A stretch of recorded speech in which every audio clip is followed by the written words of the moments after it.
एक सिंपल सा क्वेश्चन, क्या अकाउंटिंग का मतलब सिर्फ डेबिट और क्रेडिट होता है? क्या हर ट्रांजैक्शन अकाउंट्स में रिकॉर्ड किया जाता है? और अकाउंटिंग की कितनी ब्रांचेस होती है? आज की वीडियो के बाद अकाउंटिंग के बेसिक कंसेप्ट्स और ब्रांचेस आप कभी नहीं भूल पाएंगे।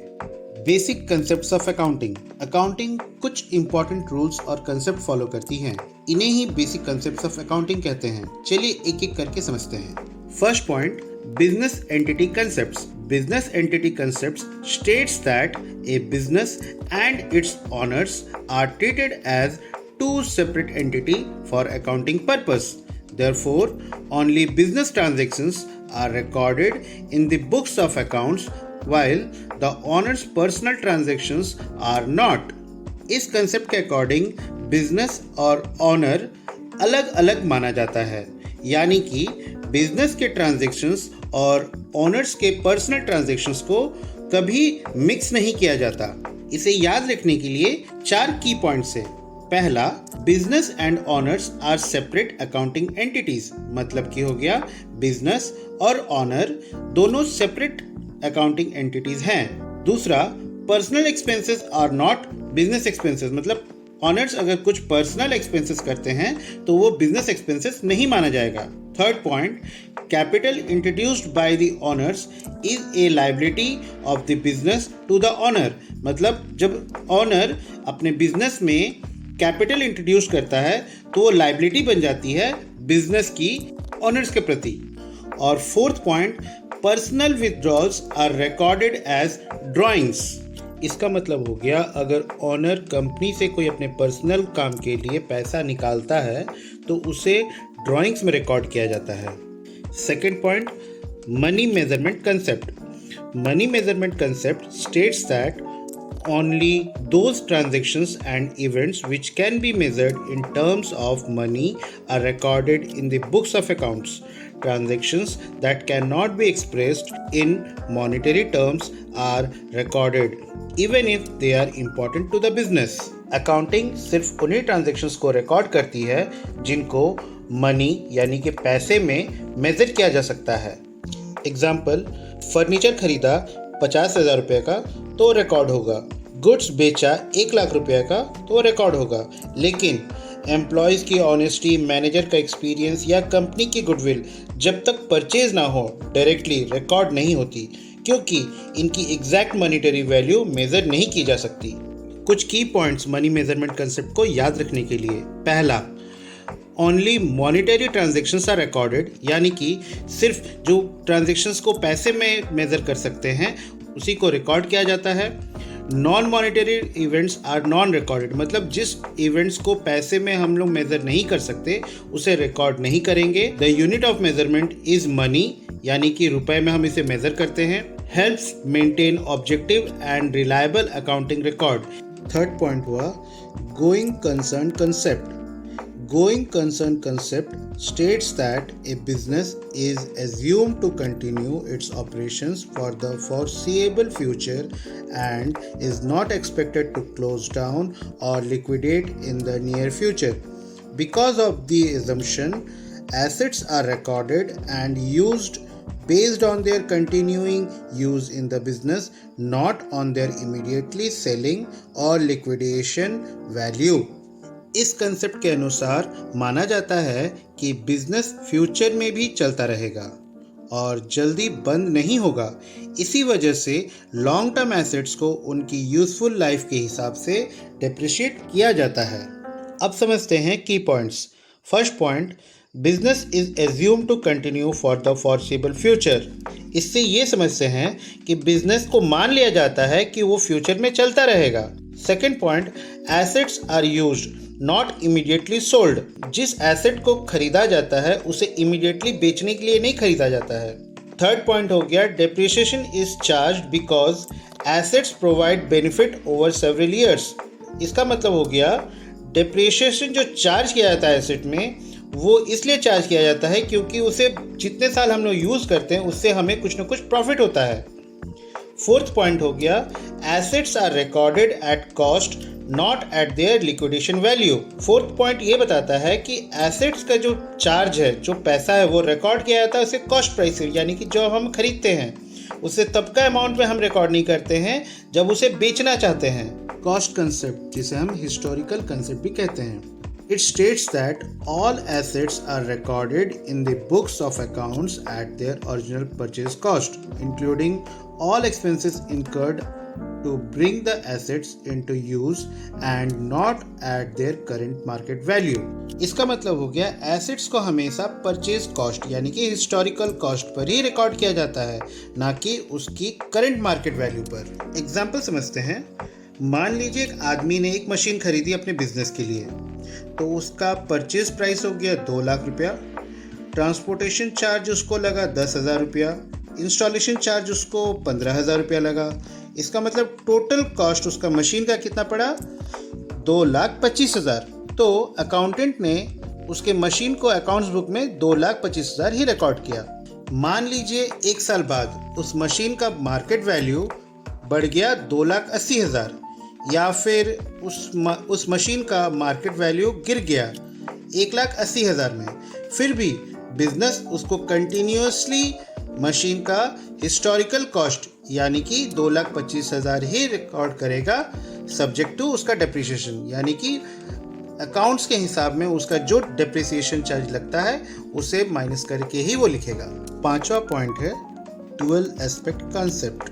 The dual aspect concept states that every business transaction has two effects.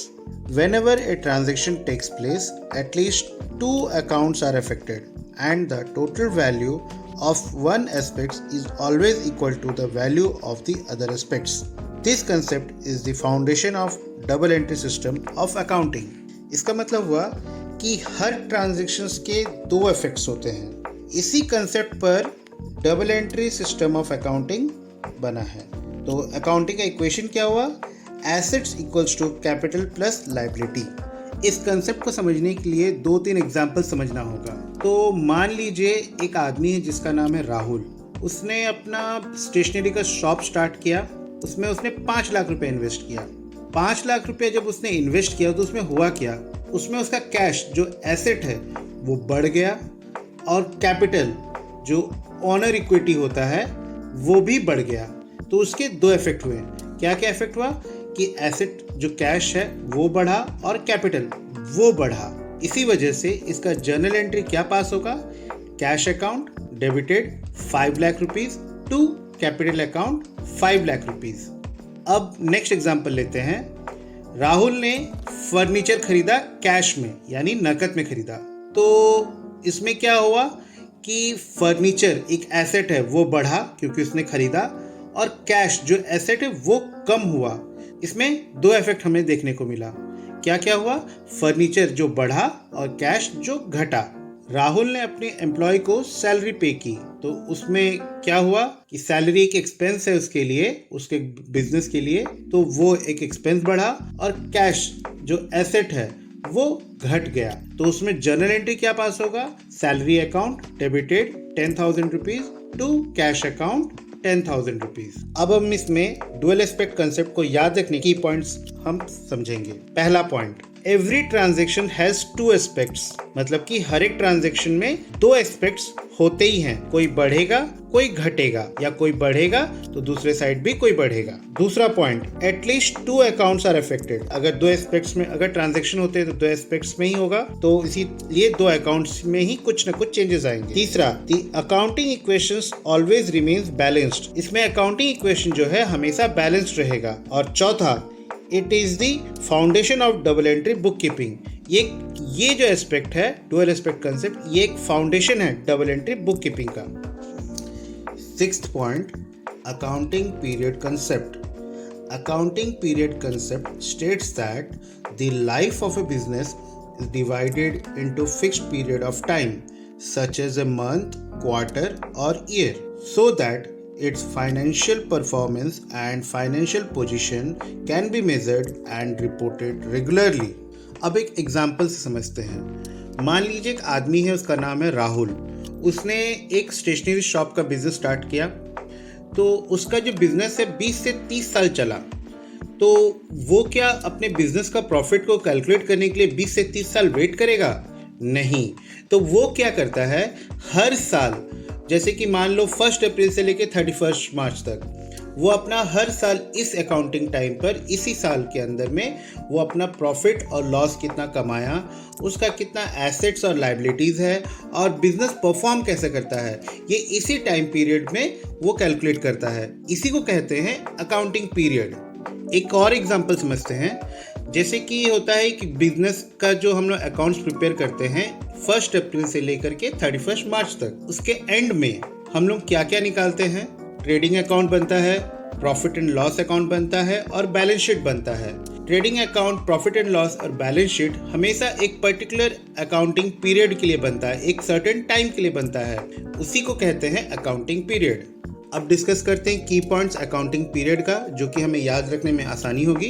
पहला point, business life is divided into fixed accounting period. मतलब बिजनेस का जो लाइफ है, जितना साल चलता है, उसको हम एक फिक्स्ड अकाउंटिंग पीरियड में ही हम लोग डिवाइड करके रखते हैं। सेकंड पॉइंट बताता है usually one accounting period is 12 month. तो सेकंड पॉइंट जो हम जैसे फर्स्ट पॉइंट में बात करते हैं कि फिक्स्ड अकाउंटिंग पीरियड होता है, तो यूजुअली वो सेकंड पॉइंट में बताता है कि वो एक 12 महीना का ही हम लोग पीरियड पकड़ते हैं।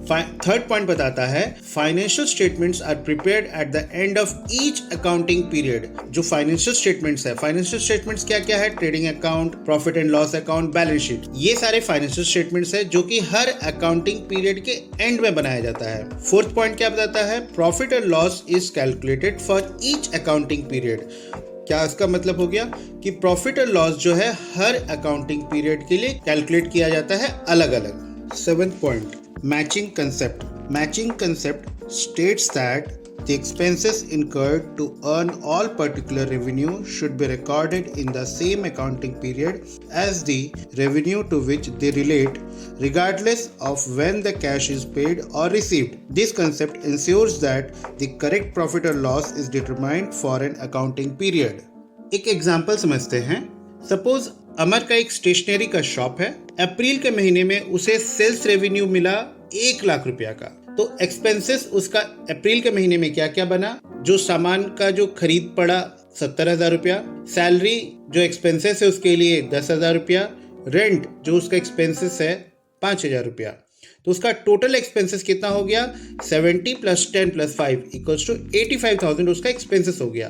तो अब प्रॉफिट अगर हम अप्रैल के महीने में करेंगे तो उसका 1 लाख रुपीज माइनस 85,000 = 15,000 उसका प्रॉफिट हो गया अप्रैल के महीने में। एक्रूअल प्रिंसिपल बनता है, अगर कोई भी सैलरी या रेंट जो कि अप्रैल महीने का होता है उसे हम पे करते मई महीने में, लेकिन उसका सारा अकाउंटिंग ट्रीटमेंट हमें करना होता है अप्रैल के महीने में, क्योंकि वो उसी मंथ में वो एक्वायर किया गया है।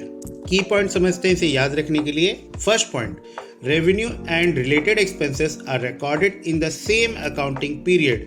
इसका मतलब ये हो गया जो रेवेन्यू अर्न हुआ और उस रेवेन्यू को अर्न करने के लिए जो हमें एक्सपेंसेस हमें लेना पड़ा उसको हम सेम अकाउंटिंग पीरियड में रिकॉर्ड करेंगे। सेकंड पॉइंट हो गया cash payment is not the deciding factor. इसका मतलब हो गया जब हमने कैश पेमेंट कर दिया उसी वक्त ही हम लोग डिसाइड नहीं कर लेते कि हम लोग कब अकाउंटिंग में रिकॉर्ड करेंगे।